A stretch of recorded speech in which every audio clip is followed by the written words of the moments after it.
So thank you again for allowing me to speak with you today about Lead to Read KC. As you can see from this opening slide, we're all about happy kids, happy grown-ups, sharing a love of reading, and of course books play an important role in that. As I'm talking today, I want you to think about the role that reading has played in your life. And I would make the case that for all of us, reading has been foundational to our professional success and perhaps pretty instrumental in our personal fulfillment and happiness. You don't necessarily have to identify yourself as a reader to recognize the power that reading has in your life, to do the simplest things, to do complex things. And we recognize that for many of us, this ability to read well is a skill that we maybe take for granted, but we want to make sure every child in Kansas City has that skill. So by the time they graduate from high school, if their aspirations are to go to college or to open their own business, they have those skills that allow them to read a contract effectively, that allow them to be successful as college students. And that's really what we're all about. So our mission is to support the social, emotional, and reading skills that are foundational to student success by advancing our literacy platform and mobilizing community volunteers. If you've heard of Lead to Read before, it's probably our volunteer program that you've heard about. And we just celebrated this morning our 1,400 volunteer signing up and completing the process. Three. Yay! It just happened today. Oh, very exciting, very exciting. So,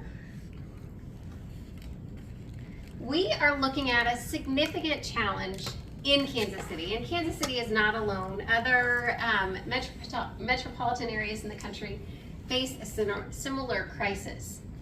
But the most recent test data shows us that only 20% of third grade students are reading at the proficient or advanced level. And that third grade assessment is given at the end of the year. This data is from 2022. The 2023 data is a little bit better, but not significantly so. But if you think back to 2022, we were just coming back to in-person learning. Our students in our KCMO public schools and charter schools learned virtually for much of 2020 and 2021. So those kids were coming back into the classrooms, in many cases very dysregulated, not used to the routines of school, let alone learning to read. If you think about those third graders taking that assessment in 2022, they were missing out on some pretty foundational reading skills beforehand. But I would argue that 20% is pretty stark, but even pre-pandemic, the numbers weren't significantly better. And so our goal is to really try to give support to our public and charter schools to provide those teachers with extra volunteers in the classroom to give those kids one-on-one attention to become stronger readers. We do this in a variety of ways. Our foundational program really is our reading and mentoring program, but we've also developed other programming to try to address this crisis. We have a personalized tutoring program, wellness-based author visits, and a community book distribution program. Our reading and mentoring program, as I mentioned, is a one-to-one program. It's unique in the fact that it's not a pull-out program. We don't pull out the lowest kids to read with. We read with every child in the classroom. And as you can imagine, if you are a high-performing student in a high-need school, then you probably aren't getting a lot of one-on-one teacher attention. And so all reading mentors provide that one-on-one time that children really gain from. One statistic that you might be familiar with is this idea of exposure to one-on-one reading time, and experience with Lead to Read increases that one-on-one reading time pretty significantly in one school year. We also have a personalized tutoring program, and we partner with a company out of Canada called Hughes Reading, and they initially developed this model for parents that were helping their kids learn at home during the pandemic while they were also doing their full-time jobs. And so this program pairs up a certified teacher to do individualized tutoring via an app, and you can kind of see on these computer or these iPad screens The book is the bulk of the screen, and then the picture of the teacher and the picture of the child are on that screen. A lot of programs have developed post-COVID to address this learning loss. A lot of high-dosage tutoring programs. We think part of what makes Hughes so successful is the individualization and the privacy. As you can imagine, if a child is being pulled out for reading intervention, at some point they're getting wary of this experience. They don't necessarily want to keep trying to sound things out or keep trying to figure out what these things mean in front of their peers. As you probably know, around 4th grade, kids are more interested, the switch happens for some kids sooner, but they're more interested in pleasing their peers and saving face in front of their classmates than they are pleasing their teacher. And so helping them with reading struggles as they get older is more challenging. So this is individualized in that the kids have headsets on. They can't hear anybody else and no one else can hear them. And it's pretty cool to see a 6th grader who's reading on a 1st or 2nd grade level try, because no one else can hear them but their teacher. So we provide this in several schools. This is the only program that we provide that schools pay for, because of course we need to pay those certified teachers that are on the other end of the iPad. So a teacher or a tutor in a situation like that basically hears, he switches from who is behind what computer, listens to it and then gives feedback, or how does that, is there that personal part as well? So every single one of these kiddos in this picture is meeting with a different teacher. Oh. So the teachers are scheduled, their whole day is scheduled, in 25-minute increments essentially. And so if we were this is at Faxon Elementary, say we were doing a session at Faxon from 9 to noon, we would get a different batch of kids for each 25-minute segment of time.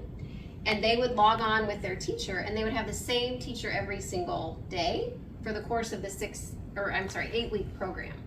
So you can imagine, you might have your tips, your tricks of getting out of things with a stranger, but once the teacher recognizes your tricks, they can better and more effectively give you that support that you When need. initially I was going through the slides just to see what was there, I thought that this was one classroom where kids were sitting with computers, but there was one teacher that guides and gives feedback to all of them. But this is much more individualistic. Yes. And in all honesty, it's a little bit more expensive than other tutoring programs that have been offered. But we always make the case, you're paying for a certified reading teacher who does a pre-assessment at the beginning and a post-assessment at the end. So it's not just sitting down and helping a child complete their homework assignment, which sometimes is what tutoring can turn out to be. And so this is a pretty powerful program. We also do author visits because we recognize that meeting a real live author is kind of a rock star moment for anyone, regardless of your situation. And the 4 author partners that we work with present really engaging sessions. This is a picture of Tony Temple doing an interactive read aloud with a group of students. You can see this doesn't look like a typical read aloud session. And we have a variety of different authors that we work with. Tony's book is called Animal Movements, and he talks about how physical activity can kind of get you out of a mood, in a sense, and help you feel better. We work with Nakia Crossdale, Kristen Heath, Vladimir Sante, and I guess that's 4, and Tony Temple. Each one of them does a 30-minute read aloud and engages with the students, and then we give a copy of the book to each child so they can kind of take that self-awareness, problem-solving kind of toolkit book with them, and they get to meet a real live author. Okay, one question here. You typically then use English language only.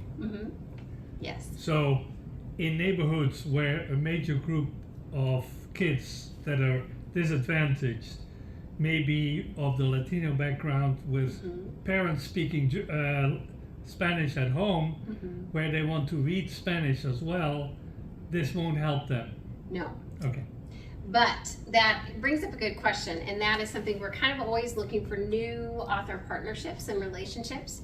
Our funding really is for books that deal with social and emotional learning skills for this program. And so if we were able to magically find a local author who is written a bilingual English-Spanish book that kind of falls into that, that would be fabulous. I do actually, it's funny that you mentioned that. Someone sent me information about an author last week, and it's kind of an alphabet affirmations book. It's not bilingual, but she is a woman of Hispanic heritage, so makes me think. Anyway, the kids physically enjoy the presentations. They like meeting the author. And we ask the students to keep the book at school with them for at least a month so their reading mentor can read it with them as well to kind of reinforce that message beyond the one visit. We also have a book distribution program that we call Reading is Everywhere. For many students in our high need schools, they see reading as a school thing. If they don't have books in the home or they don't see adults reading in their lives, they think books are just something I do at school. Reading is something I do at school, but nowhere else. Hence the name Reading is Everywhere. And so we place baskets of free children's books in places where kids are waiting and in places where kids are in need. Right now we have 59 partner locations throughout the KC metro area. And these are in, kind of places where we'd assume families would be waiting: laundry mats, hair salons, barbershops, but also service agencies. This is a little girl at Mimi's Pantry in Riverside, and the mom talked about how her daughter would always run to the book basket when they would come to the pantry. So she was getting to pick out something just as the parent was getting to pick out, food for her family. And so this is one that's really fueled by the community. Most of the books that go in these book baskets have been donated to Lead to Read from businesses or schools or individuals doing book drives or donating the books that they're finished with. Linda Waterborg has been fabulous. She passes along books to us as well and tipped me into the free Facebook groups where people will oftentimes post that they have free. So books that you have come from savers, where people donate them by way of my wife to my daughter, and then back to and they just they live many lives that way, which is fabulous. And it's really gratifying to be at a community event and parents getting excited about a book. And maybe it's not one that their kids are familiar with, but they pick it up because they remember reading it as a child. I think one of the books, Millions of Cats, which you don't see a lot anymore, one parent was excited to take home and read with her kids. So our outcomes are pretty significant. We did a study with UMKC in 2019 to look at our students versus students in the other classrooms that didn't have a Lead to Read mentor. We studied our first and second grade classrooms. So this meant that we had, if there were two second grade sections, one section had reading mentors, the other section didn't have reading mentors. It's not ideal because we'd like as many kids to have a mentor as possible, but the study did show, as we hoped and assumed it would, that our students made more significant gains. In particular, our second graders grew more significantly on sight word accuracy than our control group of students. And 98% of students in our tutoring program improved their reading skills. In some cases, they moved up several grade levels in the course of that time period. So if you say time period, sorry about that. Oh no, you're good. So you have defined course length. How long? For the tutoring, it's 8 weeks long. For the reading and mentoring program, it's roughly 8 months, 8 to 9 months. We don't start at the very beginning of the school year because we want teachers to get their classroom routines established before we march in with volunteers and mess things up a little bit. And then we start to kind of end our sessions in late April and early May. Some schools would like a really quiet building during testing, so they don't allow any volunteers in. But oftentimes it's just because at the end of the year they're going on field trips or they have various other things going on, so we just kind of fade away at the beginning of May. So I've talked about what we do. In this section I'd like to talk more about what you can do. And hopefully throughout the course of this presentation you've thought about ways that you could plug into this program and maybe even thought about people that you could tell about this program. So the most impactful way I believe you could get involved with Lead to Read is by becoming a reading volunteer. And our sessions take place in the middle of the day with the idea that someone could leave the office or leave work, go and read for 30 minutes with their student, and then go back to work. And it's not an after-school commitment for parents who may be busy. It's not a weekend commitment. And it's built into the teacher's classroom routine. Because every student gets a reading buddy at the same time, then the teacher knows, okay, at 11 o'clock my volunteers come, and every child is occupied with a volunteer, so I can take some deep breaths, or I can grade some papers, or check some email. We put our sessions on Tuesdays, Wednesdays, and Thursdays. As you know, as educators, that Mondays and Fridays often in school years are days off. And we schedule it so that you read with the same student every week. And so you always know that one child is waiting for you to come and read with him or her. We also recognize, though, that if you're not able to make a weekly commitment, you could share a student with someone else. Maybe it's a spouse or a coworker or a friend. Or if you don't have someone to share with, but you know you only could really come twice a month, when you sign up, you could say, I'd like to share a student with someone else. And then you kind of work out between the two of you who goes week to week. Maybe it's every other week, or maybe you go the first 2 weeks, they go the last 2 weeks. We also have something called a flextra, which is a made-up word. And a flextra is a flexible extra volunteer. And that flextra comes to fill in for other mentors who are absent. That means you won't read with the same child each week, but you will kind of be a hero in the session because you'll be filling in for someone who is absent that day. Essentially, the easiest way to apply is to go online, or if you know today you're interested, I can get your name and email and phone number. And the online application is pretty simple. You basically put in personal information and then look at our school schedule and decide what school you would like to go to. Then our volunteer manager, Haley Reese, will send you a link to a background check. You'll complete the background check. And then once that's been completed and you've passed, she'll assign you to a school. And she will hand you off to a site coordinator. And those site coordinators are Lead to Read employees that manage each school site. So they're part-time teachers, in some cases retired teachers, who kind of make sure everything goes smoothly at that school. So they're at every session. They email you once a week with reminders or tips or any information that you need to have. They let you know where to park, what entryway to go into, all those details that are nice to know when you're volunteering for something. So it's pretty Question easy. about this one. You really mean from May to September, not September to May? Oh, yes, that's what we mean. Oh my goodness, thank you for noticing that. I've given this presentation many times. I hadn't noticed. Okay, we will make that wonderful change. Thank you. Because you just told us not I here at the did. beginning of the year. Yes, and no summers. It's one of those, Yeah. it's not a summer volunteer gig. That's good to know.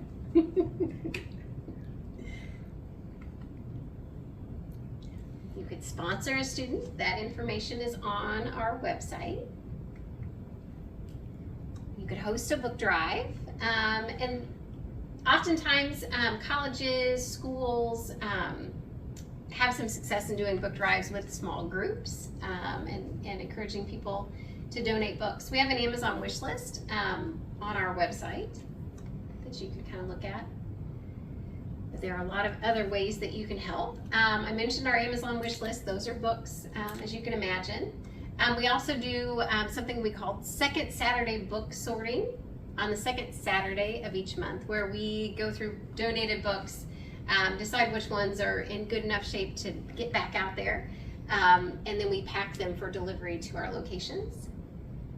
You can attend our events. Of course, you should follow us at Lead to Read KC, which is curated by the wonderful Linda Waterford. And I would like to just say a moment about this picture. This is a student at Trailwoods Elementary School. He was in 3rd grade last year, so he's in 4th grade this year. He was reading probably on a kindergarten, 1st grade level, and was a reluctant reader, but loved Pokemon. If you've ever read Pokemon, it's difficult to pronounce for the best readers. But this was his hook into reading. This is what made him willing and interested in opening up a book. And we actually found phonics readers that were Pokemon themed. They weren't as, they were fine, they were good. But this is the, reading mentors get to gift their student a book twice a year. They can either choose one from our collection or they can purchase one on their own. In this case, the reading mentor purchased the book because he knew how much the student loved Pokemon. And that maybe he wasn't going to read every word on that page, but he was going to increase his willingness to try, to open that book, to figure out, okay, I know this is Charizard, so I figured out the CH sound because of this character that I like. If you're a numbers person, this gives you kind of a rundown of our last school year, the number of schools we served for our tutoring program, for our author partnership program, and for our traditional reading and mentoring program. And our books distributed number just keeps going up. So our tagline is creating a community of readers one lunch hour at a time. And really, as I mentioned, that's kind of the gold standard way to support Lead to Read, is becoming a reading mentor. But there are lots of ways that you can support this mission if it is something that you feel compelled to do. So I'm happy to answer your questions. Okay. You have forms with you, I presume. Yes, I do. I have a clipboard sign-up sheet. So what you can do is, if you're interested, you can put your name and email down. And So you don't have to do that anymore. here is a Lead to Read pen.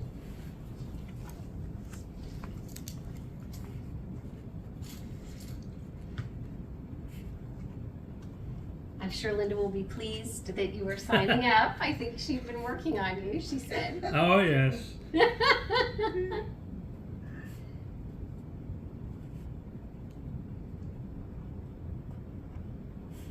So what were your specialty areas? Theater history. Theater history, okay. Old and Middle English. Oh my gosh, how fabulous.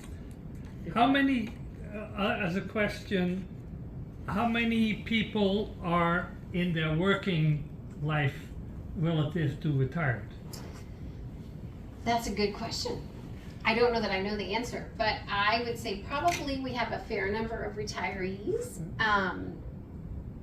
Probably that and early career professionals, people that are kind of pre-kids. We definitely have, people that have, kids at home that are part of the program, but I'd say our highest percentages would be those Because two. for me, it would be, I can still sleep late, which I'd like to do.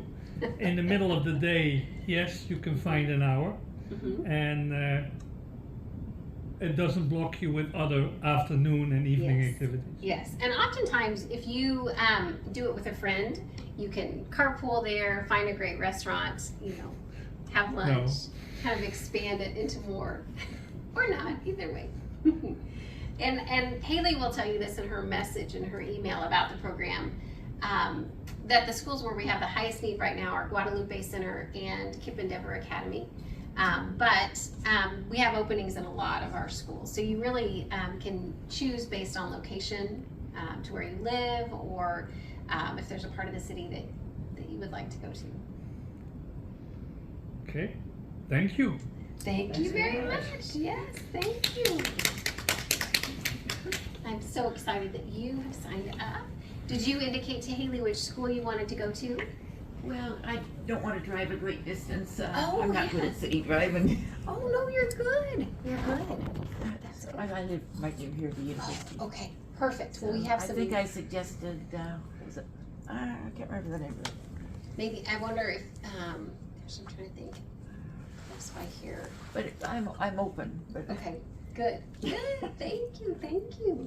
Wonderful.